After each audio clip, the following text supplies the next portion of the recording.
A Câmara Municipal de Bauru entregou recentemente uma moção de aplauso ao professor e médico Dr. Gerson Alves Pereira Júnior, responsável pela idealização do currículo do curso de Medicina da USP em Bauru. E é o nosso convidado hoje aqui no programa Espaço Aberto pela TV e Rádio Câmara Bauru. Doutor, gostaria de agradecê-lo pela presença aqui conosco. Eu que agradeço o convite. Bom, eu sou Lidiane Oliveira, comigo nos trabalhos técnicos pela Rádio Câmara, Camila Franco, e pela TV Câmara, o Rafael Maroubo.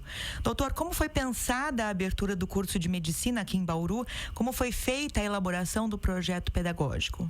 A abertura do curso de Medicina foi uma mobilização grande da cidade, do campus USP aqui, da própria reitoria na época, a professora Cidinha aqui do campus, diretora, o professor Zago, né, reitor à época, e o professor José Sebastião dos Santos, que tinha vindo a pedido do professor Zago alguns anos antes para fazer uma avaliação que foi solicitada tanto do Centrinho quanto do Hospital Universitário de São Paulo. Então o professor Sebastião, conhecendo na época os anseios aqui da cidade, né, e vendo a avaliação do hospital do Centrinho e o prédio novo, né, do futuro Hospital das Clínicas, ele viu todas as possibilidades de instalação de um novo curso de medicina, né? Essa ideia foi pactuada com a professora Cidinha também, da diretora da FOB, e aí o professor Sebastião, em acerto com o professor Zago e com o governador do estado na época, o Geraldo Alckmin, eles acharam por bem implantar esse curso. O professor Sebastião já conhecia meu trabalho, né, com a parte de educação médica, acompanhando a implantação dos cursos federais para o interior, até que eu já vinha fazendo isso aí há 15 anos, estudando, e a gente sempre conversou, falou, olha, se isso aqui realmente vingar, né, se tiver sucesso, você vai trabalhar na parte do currículo disso. E aí, em 2017, ele falou, olha, vai para o Conselho Universitário, está tramitando a proposta do curso, né, lá de Bauru. Houve um engajamento político também da região toda e da cidade, e deve prosperar. E aí, no dia 4 de julho de 2017, no Conselho Universitário lá da USP, passou o curso de medicina ligado à Faculdade de Odontologia da FOB. Né? Foi uma grande comemoração aqui na época, e a partir do mês seguinte, de agosto, eu já passei a vir semanalmente para Bauru, ficava aqui 2 a 3 dias para que a gente pudesse criar as condições. Tinham 6 meses, né? A gente sabia que o curso começaria dia 5 de março de 2018, isso já foi para o vestibular. Nós fizemos várias entrevistas em jornal e rádios, divulgando a proposta curricular diferenciada, né, com um curso pós Sistema Único de Saúde, pós políticas públicas, e com diretrizes curriculares nacionais já estabelecidas em 2001 e revistas em 2014 para o curso de medicina. Então havia já vários documentos oficiais, né, que a gente precisa seguir esses preceitos de inserção precoce dos alunos na prática e uma integração ensino-serviço que a gente possa auxiliar a cidade e os seus serviços de saúde, a rede de saúde como um todo, a se transformar dessa situação ruim que ela se encontra em todo o país. Então, com um compromisso social bastante grande. Quando você fala em grade diferenciada, eu já vi algumas entrevistas suas comentando a respeito da metodologia, que seria uma metodologia interativa com formação humanizada. Sim.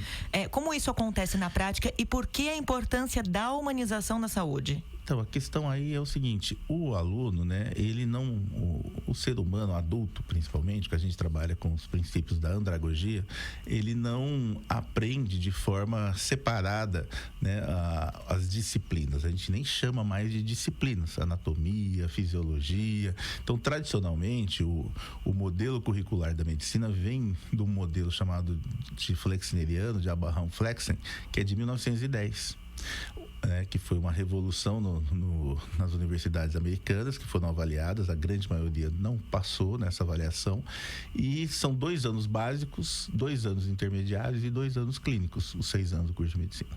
Só que a gente não aprende separado as coisas, a gente aprende tudo junto de forma integrada, mas trabalhando com disciplinas, você não consegue fazer dessa forma.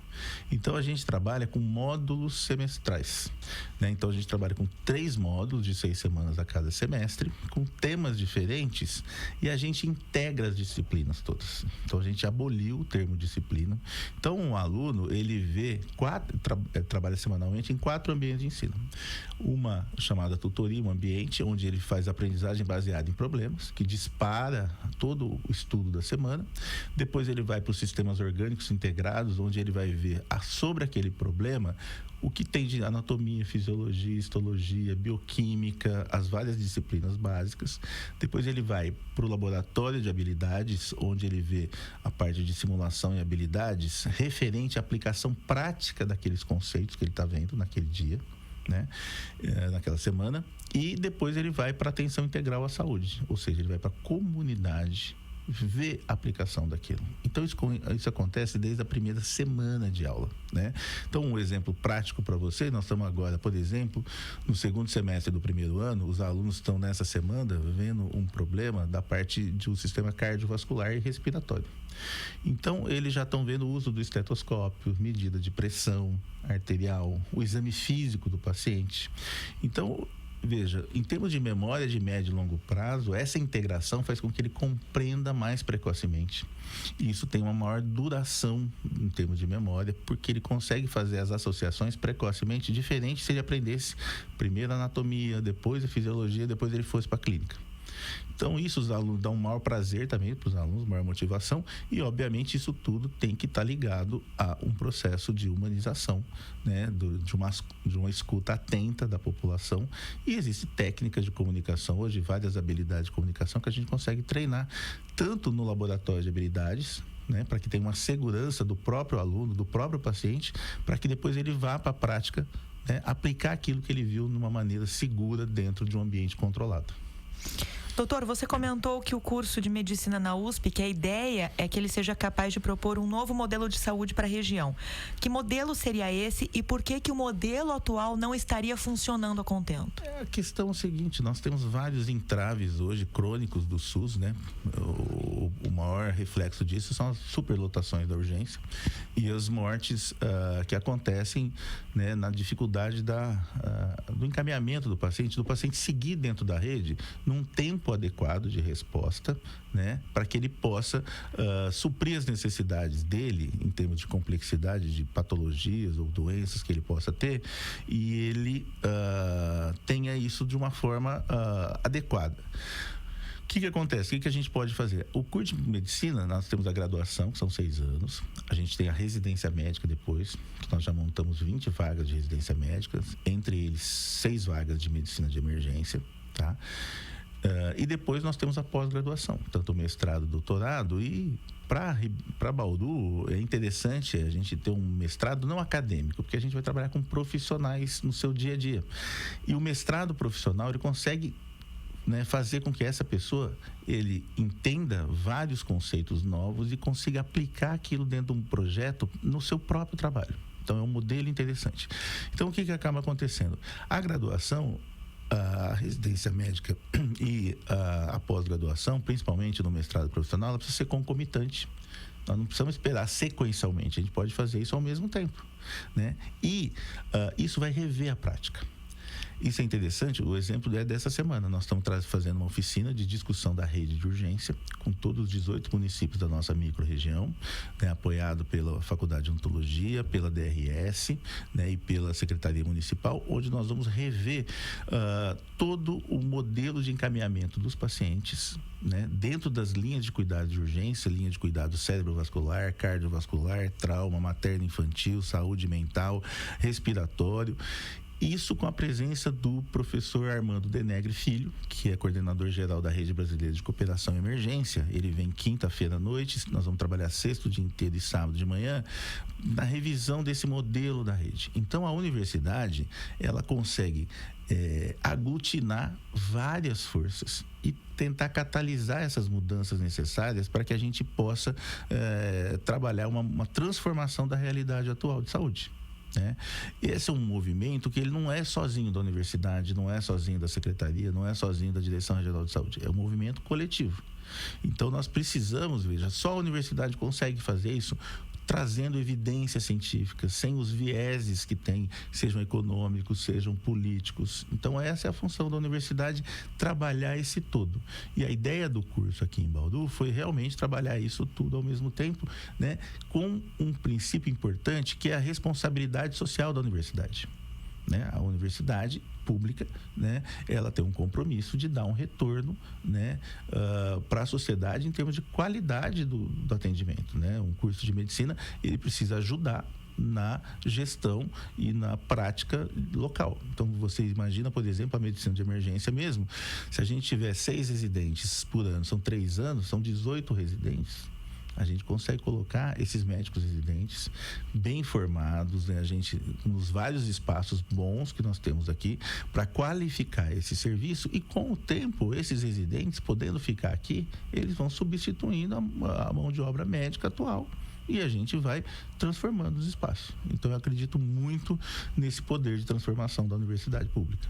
Doutor, quando da entrega da moção de aplauso aqui na Câmara de Bauru, um ponto preocupante que você trouxe para conhecimento foi sobre a manipulação de informações incorretas ligadas ao curso. Boatos de que a faculdade iria fechar e iria transferir os alunos aí para outros campi da universidade. Esses conflitos acabam prejudicando o fortalecimento da proposta de manter o curso e atender os interesses da população bauruense. Olha, a implantação do currículo nunca é fácil, principalmente trabalhando com metodologias novas e inovadoras, porque há uma necessidade de comprometimento do corpo docente. E não só comprometimento de acreditar nessa nova proposta, mas também de uma capacitação. Porque o professor, ele precisa ser capacitado em qualquer nível. E na universidade não é diferente. Porque a gente... Todos os professores são excelentes especialistas, são doutores, né? Na USP o título mínimo é doutor na sua área. Tem que ter uma publicação científica boa, mas isso não necessariamente quer dizer que ele está capacitado, né? Principalmente em metodologias ativas novas e também em educação médica ou educação superior, que é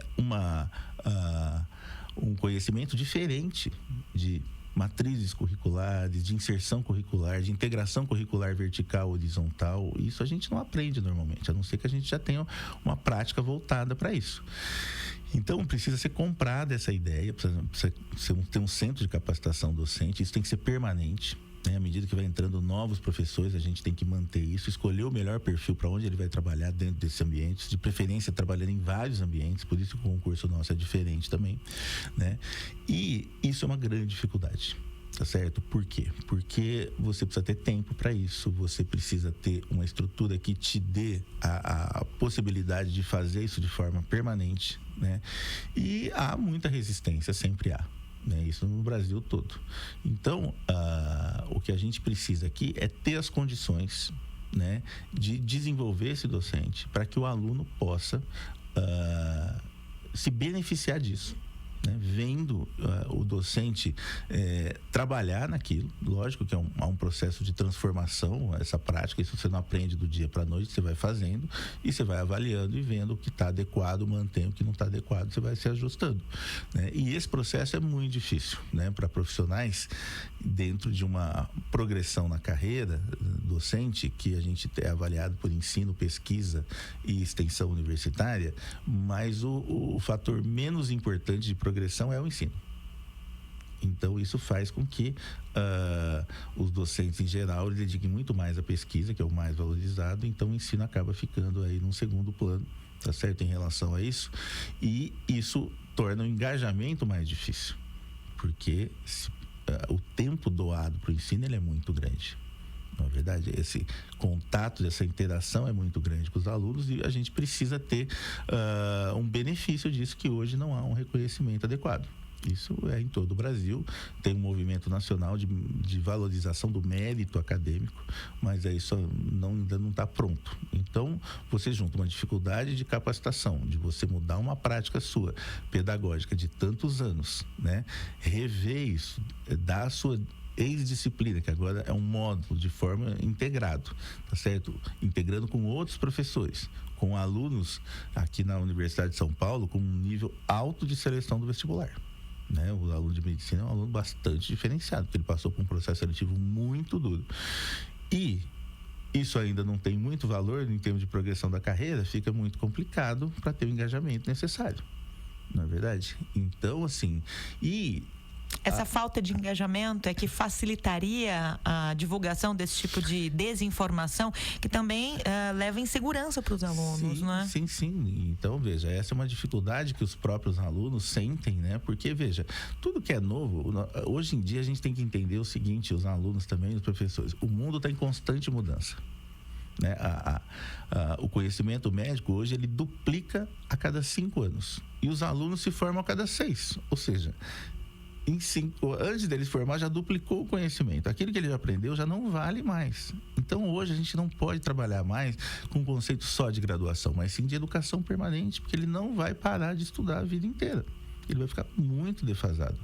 Então, a gente já precocemente na universidade, a gente tem que colocar isso na cabeça dos alunos e entender que a mudança é uma constante. Né? É difícil aceitar isso do ponto de vista de ciência, né? E mudam-se os conceitos. E tem muitas vezes que o professor tem que chegar e falar, olha, não sei, vamos olhar isso aqui. Porque nem a gente tem dificuldade hoje de estar atualizado na nossa própria área. Eu sou da cirurgia do trauma e urgência. Veja, isso muda semanalmente, mensalmente, né, anualmente. Então essa é uma dificuldade que tanto o aluno quanto o professor precisa entender. E você tem que conviver com isso numa boa, né, sem um estresse. Né, sem colocar um excesso de carga emocional em cima disso, porque, veja, nós vamos ter que conviver com isso. Doutor, só para a gente finalizar a entrevista, durante a entrega da moção de aplauso, você pediu o apoio da sociedade civil. De que forma a parceria entre o poder público e a população fortalece essa proposta de ensino? E eu queria já que você fechasse falando sobre as novidades do curso de medicina da USP em Bauru, tanto essas vagas que você comentou para residência médica na área de urgência e emergência, também a abertura da pós-graduação. Então, veja, o que nós temos aqui, como o curso ele é voltado para as políticas públicas, né, com uma ansiedade aqui, um anseio muito grande da cidade nesses anos todos que ficou sem o curso, né, eu desde cedo entendi essa necessidade e isso vem de encontro à necessidade de integração ensino-serviço-comunidade. Então, nós temos os territórios de saúde que nós estamos inseridos, do distrito 2, né, que é o noroeste, e o 4, que é o sudeste da cidade, que a gente tem que trabalhar com as unidades de saúde, a gente faz visitas com os agentes comunitários e nós estamos trabalhando com projetos de extensão muito grande. Então, agora nós aprovamos um programa de educação para o trabalho, um PET do Ministério da Saúde, que nós temos 61 bolsistas e mais 25 voluntários, né, em parceria com os cursos, não só os 3 cursos da FOB, né, Odonto, Fono e Medicina, mas também os cursos da Universidade Sagrado Coração, que tem enfermagem, fisioterapia e nutrição. Então, vejam, nós estamos fazendo ações na cidade toda, seja em urgência, seja em vigilância epidemiológica, seja em atenção primária à saúde, seja em oncologia e também em gestão. Esse evento dessa semana, essa oficina, por exemplo, é um trabalho conjunto entre o PET de urgência e o PET de gestão. Então, vejam, nós fizemos ano passado já atendimentos simulados a catástrofes, nós vamos fazer de novo esse ano, a ideia é que a gente faça isso anualmente. Então, todas essas ações são feitas em parceria, né? O simulado de múltiplas vítimas é feito com o SAMU e com o Corpo de Bombeiros. E nós vamos esse ano envolver os hospitais. Então, vejam que as ações, elas são integradas, né? E a gente tem uma boa aceitação disso. Né? Tanto que nós fizemos isso tudo nesse ano e meio, fizemos bastante eventos e a ideia é fazer mais. E a residência médica, veja, ela qualifica porque a gente já trabalha não com aluno, que ainda está no primeiro ano, segundo ano, nós não temos uma turma formada ainda no 6º ano, né? O residente é um médico já. Ele tem um CRM, no Conselho Regional de Medicina, ele tem um número de registro. Então, veja, a gente trabalha com um profissional já formado. Então, ele pode atender a população, lógico que sob supervisão direta, tá certo? Mas ele já tem autonomia. Então, a produção dele é muito maior do que de um aluno. né? Que ele vai ter uma produção cada vez mais autônoma, sempre com supervisão ao longo dos 6 anos. Então, a residência médica, ela acelera esse processo de mudança, né? E nós temos 20 vagas, são 6 de medicina de emergência, 4 de cirurgia, 4 de clínica médica, 4 de medicina de família e 2 de terapia intensiva. Então, veja, isso por ano. São 3 anos de residência em média, você vai ter 20, depois 40, depois 60. Então, profissionais ajudando a qualificar a rede.